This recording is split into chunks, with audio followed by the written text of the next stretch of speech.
Muy buenas noches, bienvenidos a su encuentro económico con Julio Villagrán. Estamos nuevamente en una nueva emisión de este espacio. Hoy nuevamente llegando hasta sus hogares. Gracias por esa preferencia, gracias por estar cada día más ocupando nuestras redes sociales, en Facebook, en Twitter, también el canal de YouTube. Todos los videos que estamos produciendo están siendo colocados ahí para que ustedes también puedan verlo. Gracias también a los amigos que desde los Estados Unidos y Canadá nos reportan que están viendo nuestro espacio. Bienvenidos todos esta noche. Esta noche vamos a hablar de un tema importante para el país en materia económica.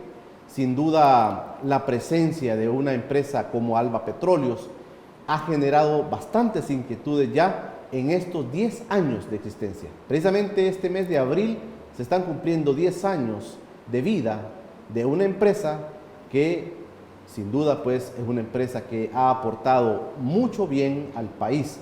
¿Y quién mejor que para hablarnos de esta experiencia de Alba Petróleos que el asesor mayor de esta empresa, como es el señor José Luis Merino, a quien tenemos esta noche y le damos la bienvenida a nuestro espacio de encuentro económico? Buenas noches.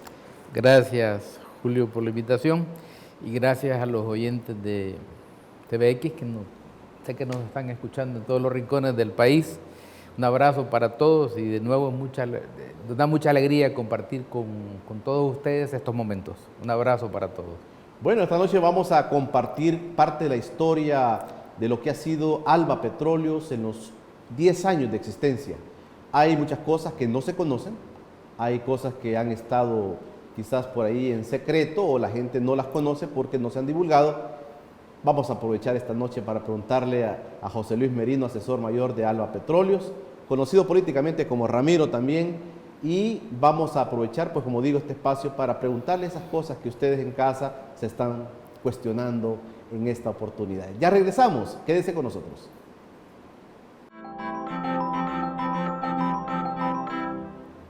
Ya estamos en Encuentro Económico. Hoy hablaremos del tema de Alba Petróleos. Cumplió 10 años esta empresa de existir y sin duda su génesis es un génesis político social, económico. Y sin duda muchas gentes han hablado del tema de Alba Petróleos, muchos sectores se han expresado. Salió también el tema de los detractores de Alba Petróleos, que han hecho una lucha muy fuerte para opacar el trabajo que Alba Petróleos está haciendo. Pero vamos a platicar y por eso hemos invitado a José Luis Merino, asesor mayor de Alba Petróleos, para que nos cuente.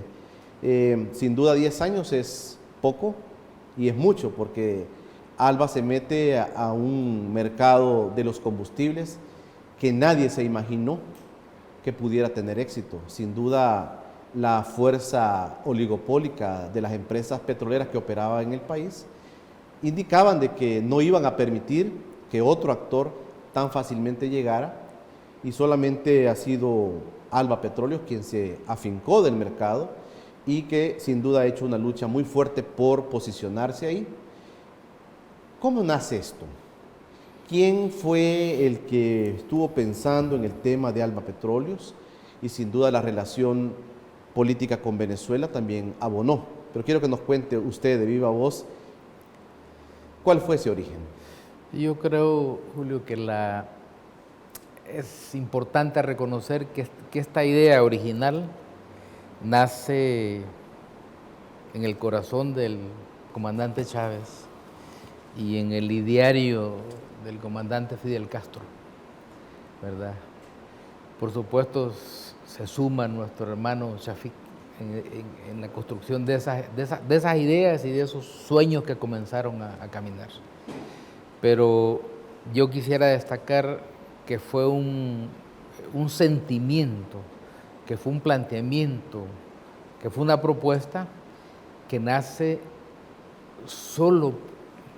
que solo puede nacer de un hombre con la estatura del comandante Rafael Hugo Chávez Frías, que nace con el planteamiento de la idea de compartir con América Latina las riquezas del pueblo venezolano, que hasta esa altura esencialmente habían servido para enriquecer a élites que se movían alrededor de la industria del petróleo, en la propia Venezuela y en el exterior. Yo recuerdo que Chávez nos hizo el comentario en algún momento haciendo números en una de sus pizarras y sus cuadros de que las calles de Nueva York y de Washington estaban pavimentadas con el asfalto venezolano, que se los llevaban prácticamente por 5 centavos de dólar el barril, ese era el precio que le quedaba a Venezuela. Y cuando Venezuela, después de la victoria de Chávez, inicia el proceso de recuperación de la riqueza, Chávez también concibe la idea de cómo hacer para que esa riqueza, ¿verdad?, de Venezuela también le sirva a la América Latina para crecer. Y se inicia a partir de ese momento un proceso de la construcción del concepto del ALBA y de Petrocaribe, ¿verdad? El ALBA como una trinchera de enfrentamiento al concepto que ya estaba marchando en ese momento del ALCA, que era el sometimiento de toda América Latina a las grandes políticas de los grupos financieros de los Estados Unidos y del planeta. Entonces, frente a eso es que Chávez levanta la consigna del ALBA, Alternativa Bolivariana de las Américas, y se inicia esa construcción, ¿verdad?, que tiene ya más años que Alba Petróleos, ¿verdad?, pero que ha significado la construcción de nuevos caminos para los pueblos de América Latina y ha significado un enorme respaldo para la rebelión de los pueblos de América Latina que estaban sometidos a todos los dictados del imperio, para ponerle un nombre claro. Esa decisión, esa disposición que modernizó los tratados que había tenido ya Venezuela con Centroamérica, ¿verdad?, como era el Tratado de San José, el Tratado de Caracas, que daba algún nivel de condiciones para que los pueblos centroamericanos tuvieran garantizado el acceso a los combustibles. Ese es un buen punto realmente. Cuando en los años 80, no solamente Venezuela, sino México también, es correcto, firman el Pacto de San José, la gente debe saber que ese pacto funcionaba para Centroamérica y el Caribe y venía de dos países altamente productores de petróleo. Venezuela con una cuota, entiendo, de 3 millones de barriles diarios que produce. Sin duda, para los países de América Latina y aquellos países que tenían gobiernos de izquierda, Ramiro, fue quizá más fácil, pero hay algo que lo veo yo como una fortaleza en El Salvador, que El Salvador y Alba Petróleo, sin ser parte del gobierno, tiene Hugo Chávez pone los ojos en este país y empieza a proponer este acuerdo de Petrocaribe para que funcione, aún siendo, vamos a hablar claramente, no siendo el FMLN gobierno. Sí, la historia inició en el sentido de que Chafik, después de una conversación con el presidente Chávez, regresa al país y trae la propuesta de la integración de El Salvador a Petrocaribe y al ALBA. Por supuesto, le toca que transmitírselo al gobierno de turno, que era el gobierno del presidente Saca, y después de hacer consultas y buscar opiniones, la respuesta es negativa. No se van a integrar a un bloque donde está Venezuela, está Cuba, y a esa altura Ecuador y Venezuela integrados. Y rechazan la propuesta. Eso nos llevó a nosotros, al FMLN, a buscar el camino de construir una ruta distinta, ¿verdad? Y fuimos a crear una asociación de las alcaldías que crearon Enepasa, y Enepasa se asocia con PDB Caribe y creamos la empresa que se llama, conocida hoy por Alba Petróleos, ¿verdad?, que comenzó a operar en condiciones totalmente adversas, ¿verdad?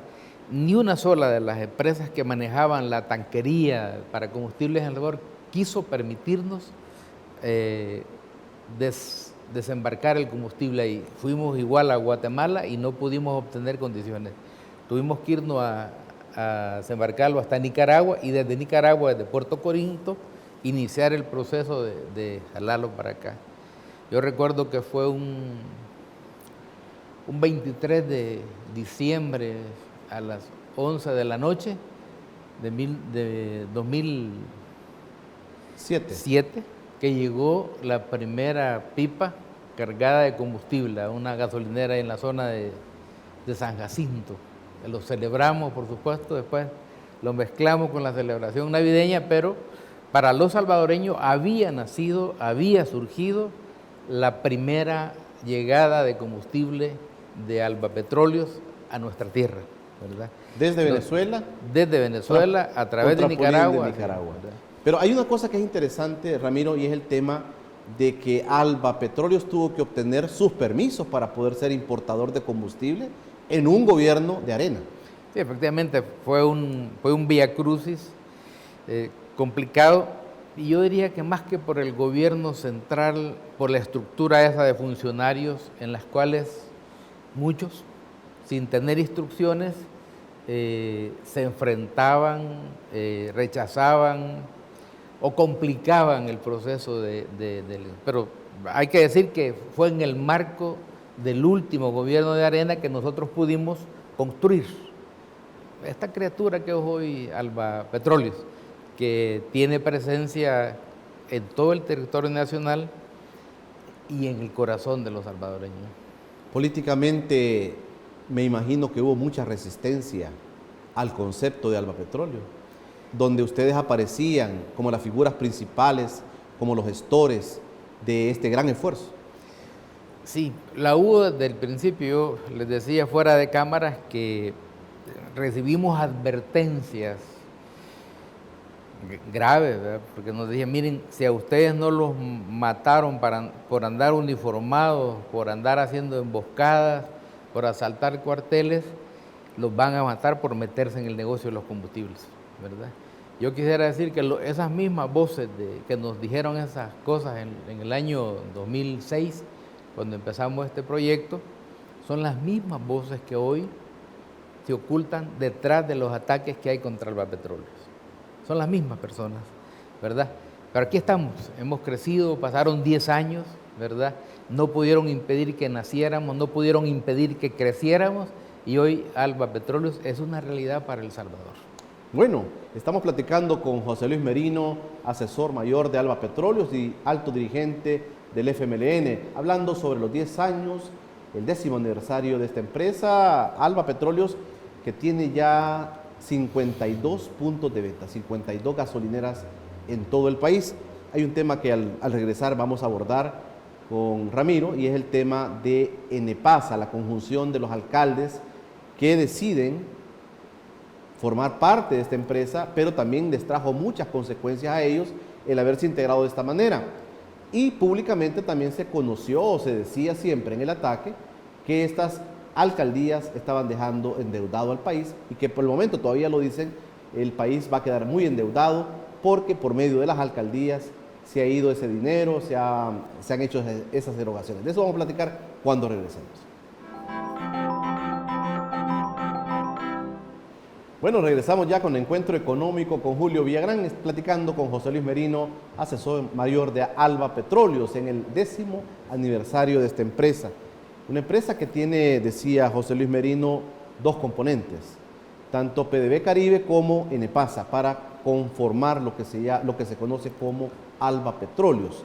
Los alcaldes sin duda juegan un papel fundamental, Ramiro, en este esquema de apoyo a un proyecto muy difícil, muy complicado, una operación muy complicada que nadie se había atrevido a hacer. Inclusive competidores tradicionales de petróleo tenían sus temores de poder ingresar a este mercado, pero Alba lo hace, y buena parte, digamos, de ese riesgo lo corren las alcaldías que en ese momento conformaron Alba Petróleo. ¿Cómo era el ambiente de los alcaldes? ¿Cómo se deciden ellos también a meterse en este proyecto tan difícil? Bueno, es importante destacar que realmente la idea nace en el corazón del FMLN, ¿verdad? Propuesto por ese líder histórico nuestro, por Chafik. En un principio, realmente fuimos a Venezuela a buscar asfalto para que las alcaldías pavimentaran. Esa era la primera idea. Fue la primera idea. Con esa idea fija fuimos la primera delegación que del frente, encomendados en una tarea por Chafik, fuimos a dar allá y comenzamos a preguntar cómo traer el asfalto. Y resultó que era más complicado traer asfalto que otra cosa, porque había que tener condiciones de almacenamiento, de traslado, que no existían en el país. Y eso comenzó a derivar en las entrevistas, en las conversaciones con los hermanos venezolanos, en la idea de, era mejor buscar traer combustibles. Y nació en ese escenario las consultas, los viajes, las preguntas, las entrevistas, las reformas de ley que tuvo que hacer Venezuela para tener la posibilidad de que, o las interpretaciones de sus leyes que tuvo que hacer Venezuela, para facilitar el que no el gobierno nacional, sino los gobiernos municipales pudieran participar en esa transacción. Esto en el sentido de que esta era una relación pactada de Estado a Estado. De Estado a Estado, sí, ¿verdad? Y estábamos creando una relación de Estado a municipalidades. Yo quiero decir de manera, con mucha tristeza, que en esos trámites estábamos una delegación de alcaldes y de dirigentes del FMLN en Caracas cuando recibimos la triste noticia de la muerte de Chafik. Hay que decir que Chafik murió cumpliendo una de sus tareas en la creación de ALBA. Él había ido a la toma de posesión de Evo, ahí habló con el presidente Chávez. Nosotros estábamos junto con los alcaldes esperándolo en Caracas para ir juntos el siguiente día a una reunión en el Congreso venezolano. Un amigo que está aquí en Terpúblico, Leonel Búcaro, me llamó desde Suecia que a él le había llegado la noticia que Chafik había muerto y suponían ellos que era en Caracas, junto con nosotros, ¿verdad? Y la verdad es que Chafik, por una convocatoria que le hicieron aquí, tuvo que volar de Bolivia a Lima y de Lima a San Salvador para atender una reunión ese día que él venía aquí y regresarse el siguiente día a Caracas. Con esa tristeza en el alma y luego de una gestión, el presidente Chávez mandó a dejar a la delegación del FMLN y de alcalde que estábamos allá, junto con una delegación de los venezolanos que participaron en todo el proceso de despedida de Chafik.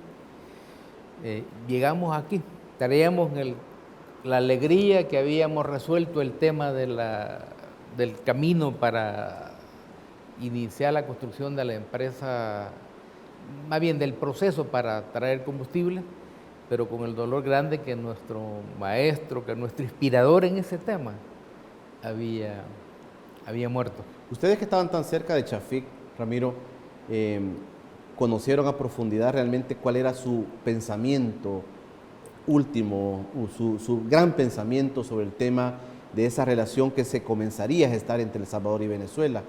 ¿Cuál era el sueño de Chafik?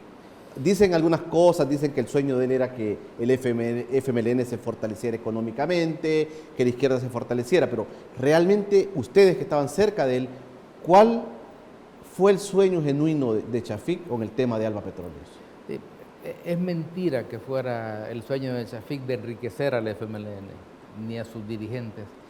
Era un sueño de Chafik empeñado, convencido que El Salvador, para poder trazar su ruta de desarrollo, tenía que tener fuentes de financiamiento, fuentes de recursos que no nos obligaran a vender el alma por los préstamos, que esencialmente era lo que sucedía.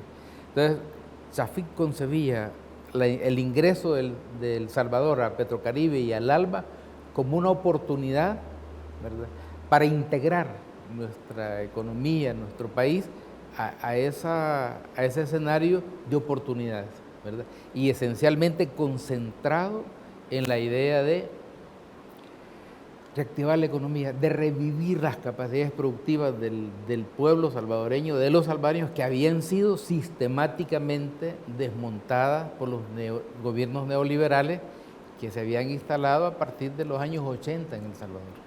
Ese era el sueño de Chafik, ¿verdad? Abrir oportunidades para el país, por supuesto consciente Chafik de que era un escenario más complejo y más difícil.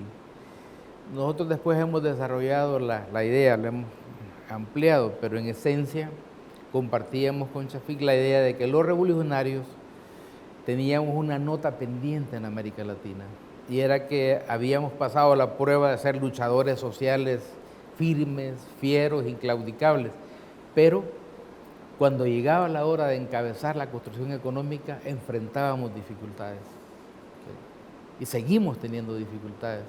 Y Chafik veía en el desarrollo de Petrocaribe, del ALBA, una oportunidad para que fuéramos aprendiendo a hacer ejercicio que nos permitiera contribuir, ¿verdad?, a construirle a nuestros países una plataforma económica, un colchón económico que nos permita abrirnos los caminos para el desarrollo. Ese era en esencia el pensamiento, el sentimiento de Chafik con el tema de la integración del país al ALBA. Chafik había comenzado este proceso con dos grandes temas que tienen que ver con el ALBA. Era los primeros 1.300 estudiantes de medicina en la ELAM, que era un proyecto impulsado por Fidel, apoyado por Venezuela, para superar la carencia que tenían nuestros pueblos de médicos que atendieran las necesidades. Y por supuesto, con la misión Milagro, ¿verdad? Lo cual hasta hoy hemos precisado con los compañeros de que el total de los operados de la vista ya rondan en nuestro país los 17,000, ¿verdad? Desde hace un año. 17,000 personas operadas que han recuperado la vista. De la ¿verdad? vista. Y hoy, semanalmente, entiendo que estamos operando ya 120 personas que se operan aquí, inspirados en esa gran operación que inicia desde el corazón del ALBA. El hospital está ubicado en la ciudad de San Vicente y tiene ya un proceso en el cual las operaciones son estables y tranquilas. Gran legado de Chafik, Gran legado de Chafik, del comandante Hugo Chávez, ¿verdad? Y por supuesto de Cuba revolucionaria, de la Cuba de Fidel, que han apoyado, respaldado, ¿verdad? Venezuela ha financiado, apoyado esa operación desde la primera operación, ¿verdad? Y hoy, en los países donde no se pueden realizar las operaciones, lo están haciendo en Venezuela, ¿verdad? Nosotros hasta hace unos meses, todavía enviamos de aquí a las personas que necesitan la operación a operarse a Venezuela. Bueno, estamos platicando esta noche con José Luis Merino, asesor mayor de ALBA Petróleos, en el contexto del 10º aniversario de esta empresa. Queremos hablar también de otros frutos que ha traído ALBA Petróleos en el país. Hay proyectos que han marcado económicamente a mucha gente. Cuando ingresa el primer galón de combustible al país, se establece una relación con empresarios nacionales y aquí comienza realmente una historia ya de un tipo de relación económica, financiera importante con el país. De eso vamos a hablar cuando regresemos. Muy buenas noches, bienvenidos a este micronoticiero de dinero.com.sb. Soy Coralia Cuellar y esas son las principales noticias de economía y finanzas acontecidas esta semana. Empezamos. El presidente de la República anunció esta mañana, o decretó, mejor dicho, la emergencia nacional por falta de agua. Así lo afirmó porque asegura que no cuentan con los recursos. Sin embargo, al declarar esta emergencia nacional, se contarán, por ejemplo, con los 3.5 millones de dólares que se necesitan para la contratación de pipas, la construcción de nuevos pozos, así como también el nivel del agua que se necesita se va a lograr consumir o adquirir a través de esta nueva adquisición. El estrés hídrico es el que ha provocado que los mantos acuíferos contengan la suficiente cantidad de agua necesaria. El presidente de ANDA, incluso Marco Fortín, señaló que ante este déficit de lluvia se ha podido observar que hasta 400.000 metros cúbicos de agua no están llegando o no están ingresando a San Salvador debido a las consecuencias del cambio climático.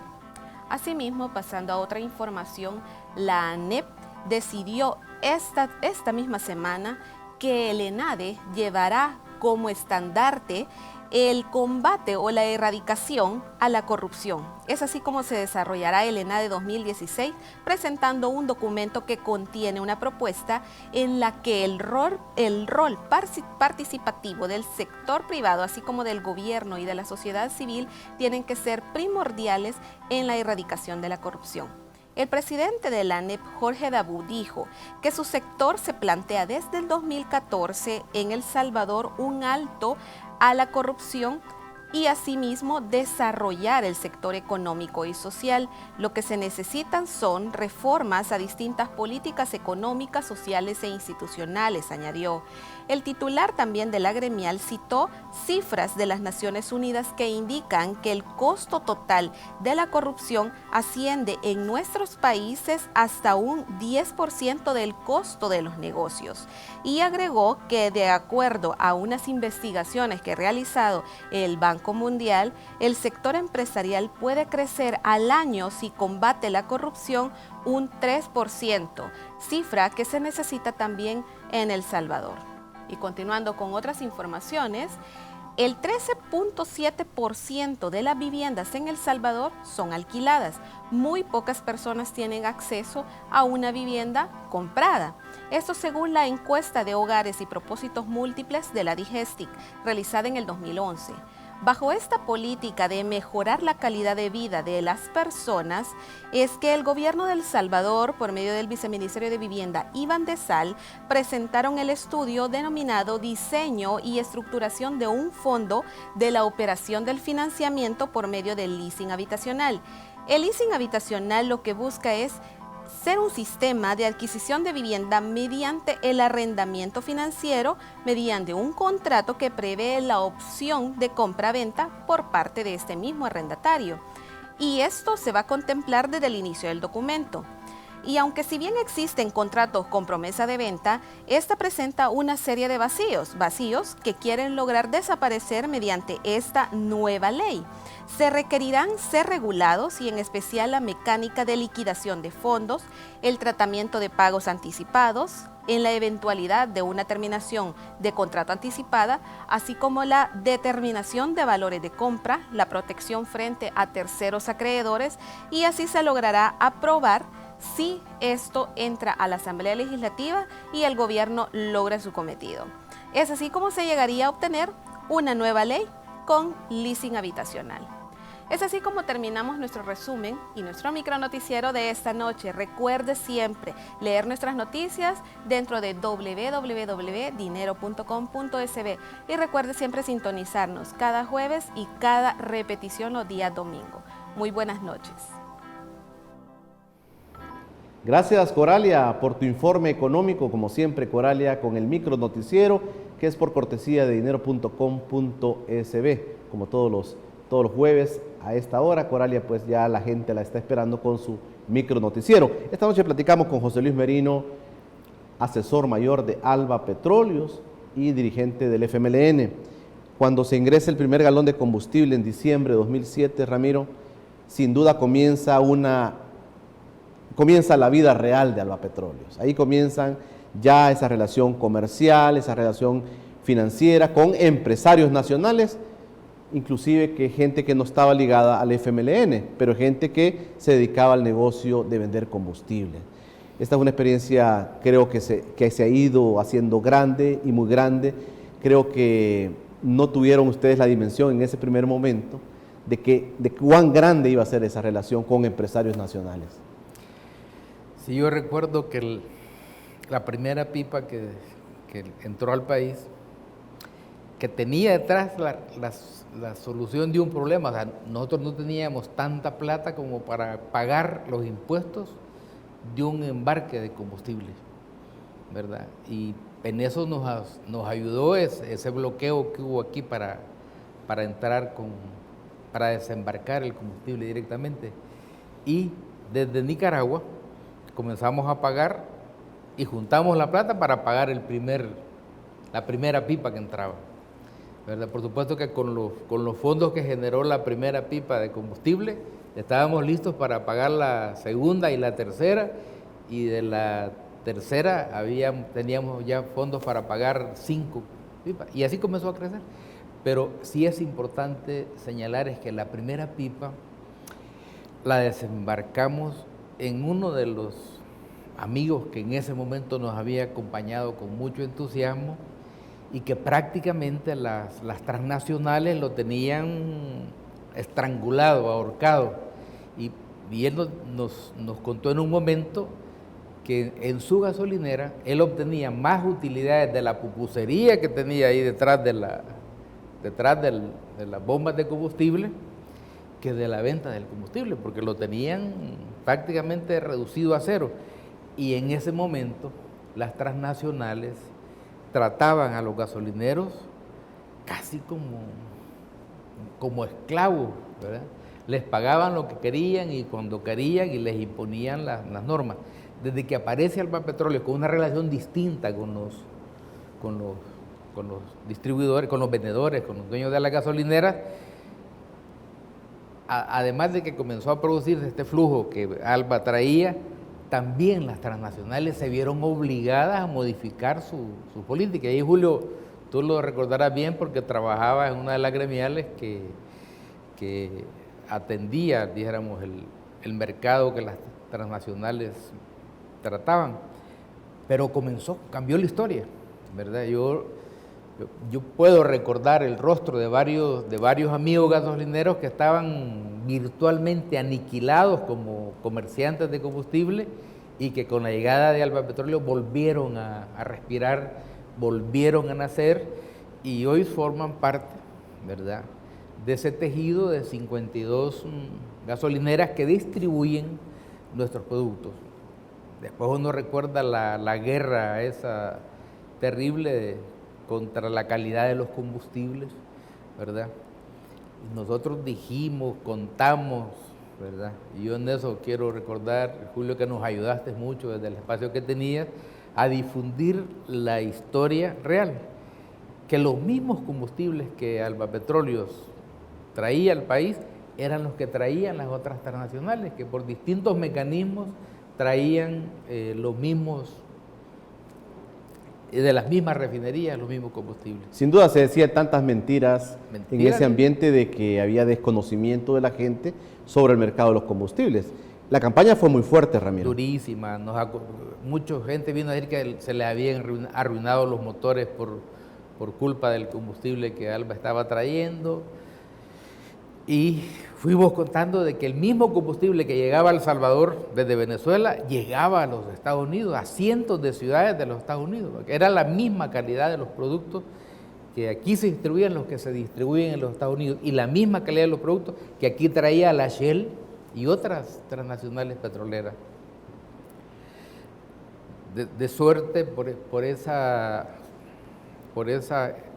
raíz profunda que tiene el FMLN, que era como el fiador de este proyecto, el que respaldaba políticamente este proyecto, la gente confió y comenzó a crecer esa pequeña operación que, como decías, Julio, fue pequeña en un principio y que creció hasta tener las dimensiones que tiene ahora, de que Alba Petróleos es una de las empresas que ocupan una de las posiciones importantes en el mercado de los combustibles. Llegó el tema de la terminal también, Ramiro, una terminal muy moderna.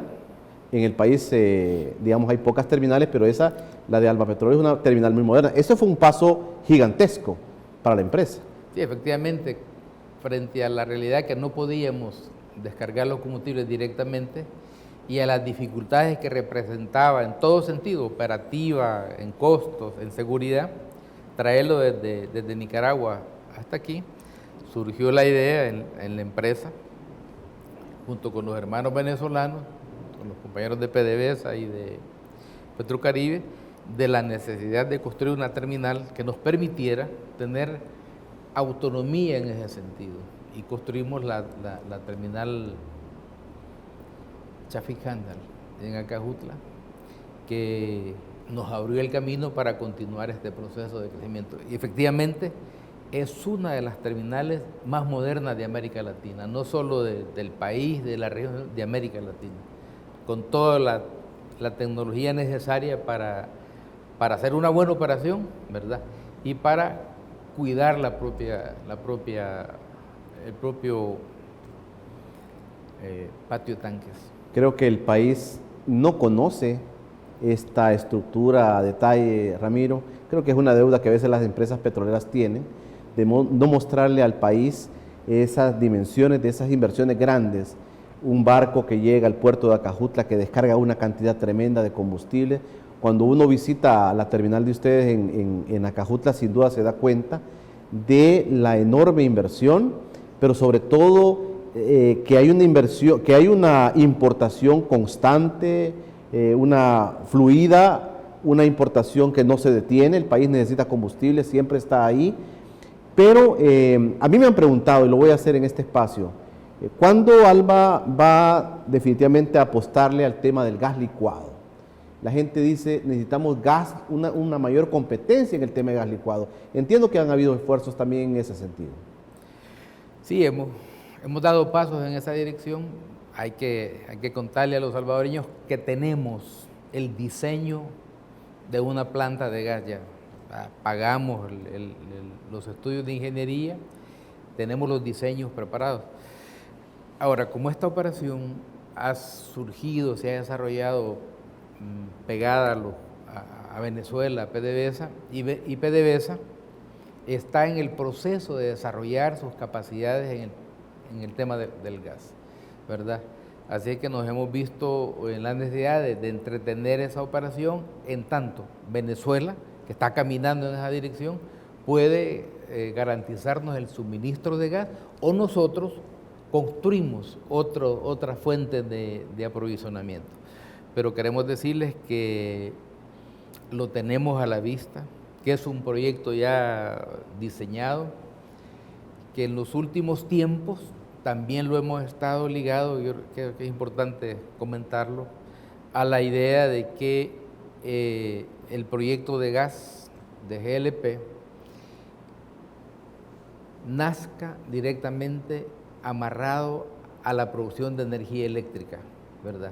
Que también permite reducir los costos en la producción de energía, permite reducir los efectos en el medio ambiente, ¿verdad? Y por supuesto nos va a dar chance de que trayendo combustible para la planta podamos traer también una cantidad de combustible que nos sirva para ayudar a balancear ese control que de momento 2 o 3 grupos económicos tienen de los mercados del gas en la región centroamericana, ¿verdad?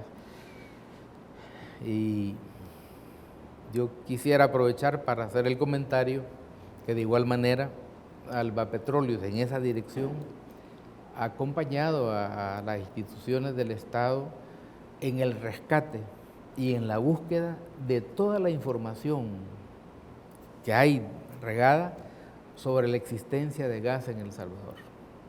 Yo quisiera contarles que en estas instalaciones nuestras hemos tenido la oportunidad de traer bolsas de gas extraídas de nuestro suelo y quemarlas aquí, ver la llamita azul y amarillo que surge. Esa es una noticia.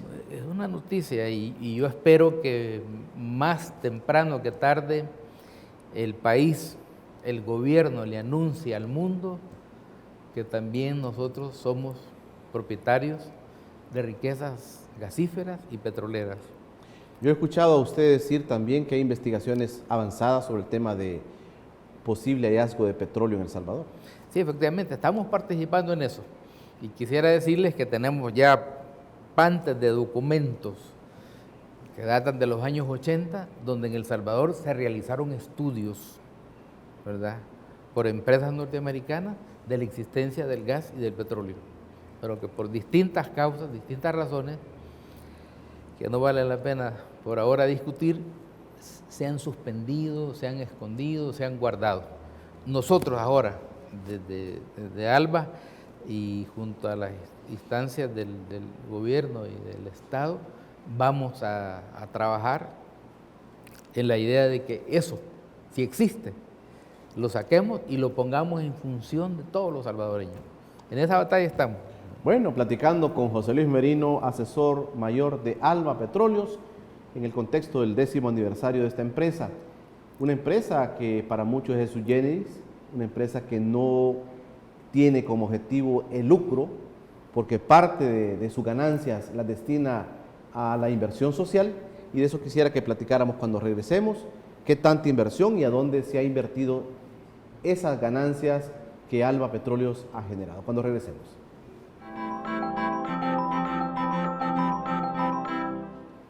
Bueno, el tiempo no nos alcanza en Encuentro Económico, siempre tenemos esa dificultad. Vamos al último bloque, pero vamos a aprovechar para tocar dos temas, Ramiro, sobre esto de ALBA Petróleos. Sin duda ha habido detractores a lo largo de la historia de ALBA Petróleos.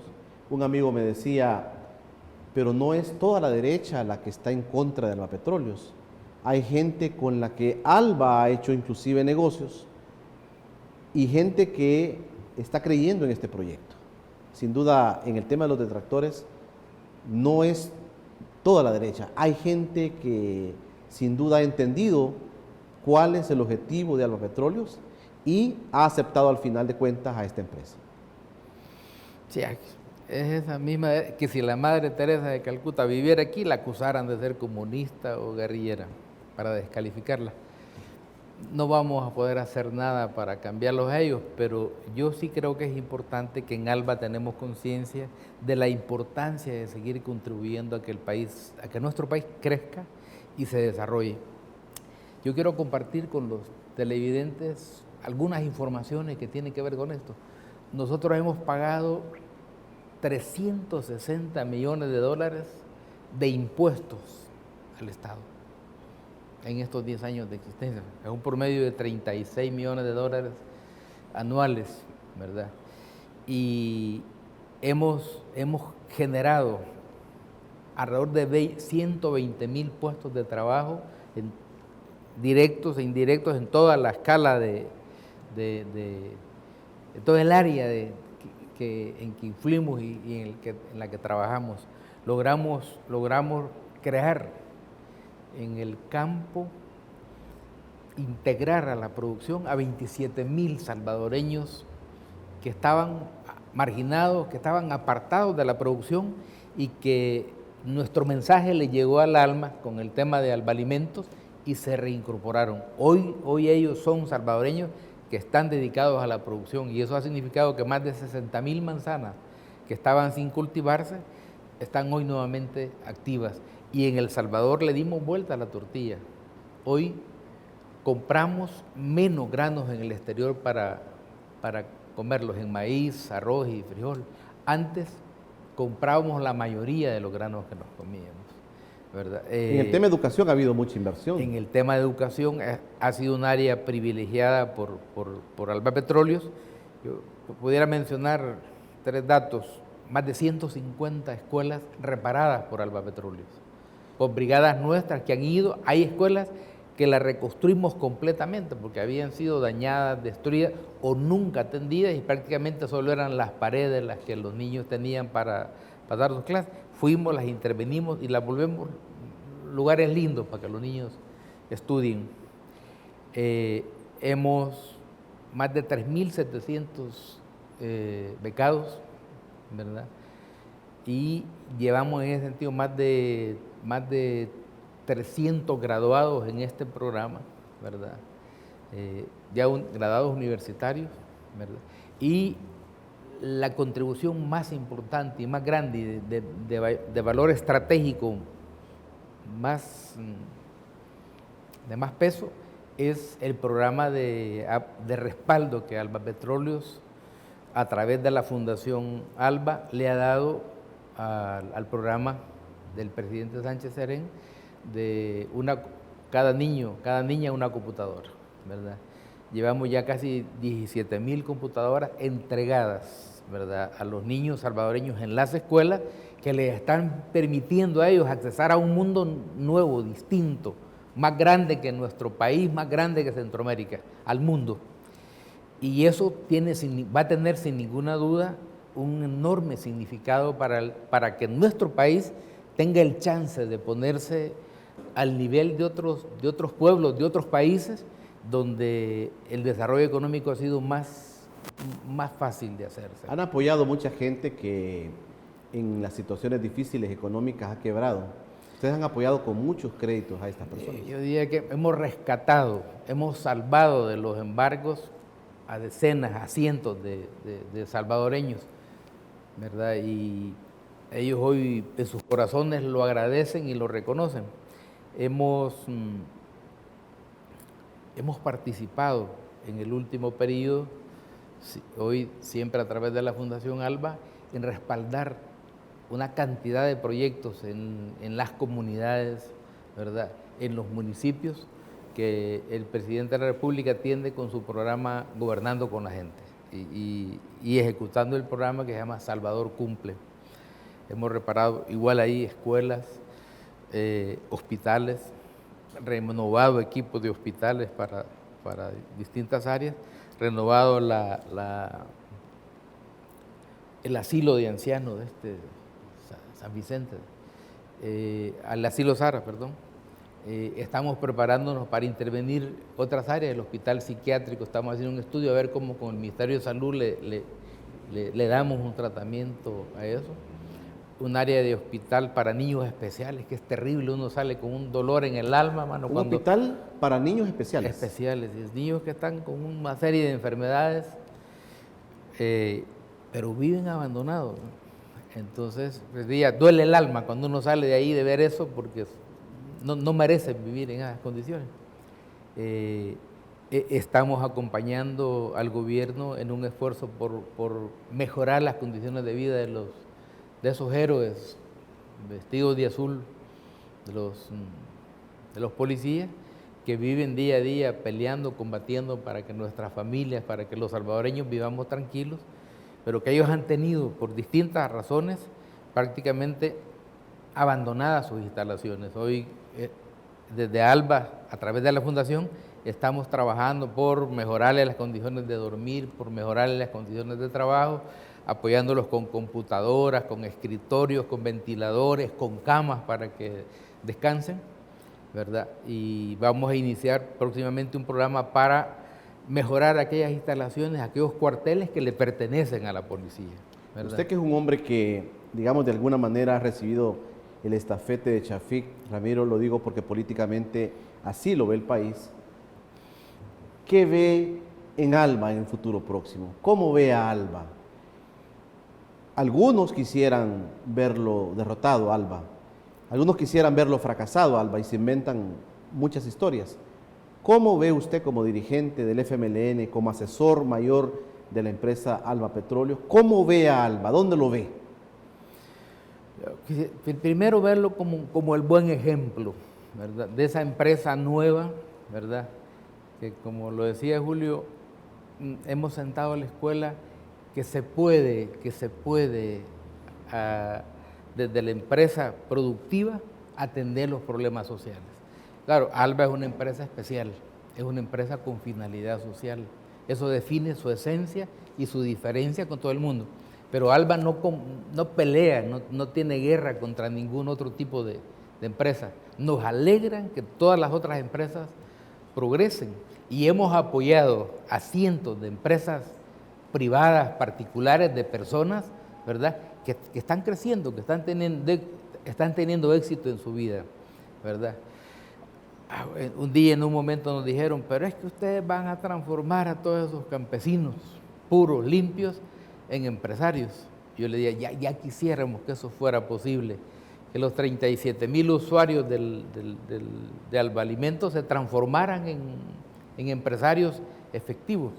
Entonces, primero lo vemos como un buen ejemplo, y segundo, quisiéramos seguir siendo uno de los motores, ¿verdad?, que encienden la esperanza en el corazón de los salvadoreños, que mantienen la esperanza que podemos construir un país distinto, Y en esa dirección vamos a seguir apoyando, respaldando aquellos esfuerzos que permitan reactivar, revivir, como hemos dicho, la capacidad de producir de los salvadoreños.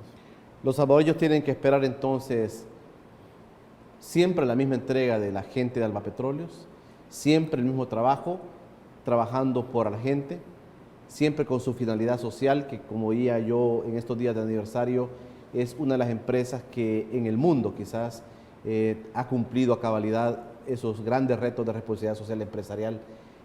Alba lo ve en ese mismo rumbo.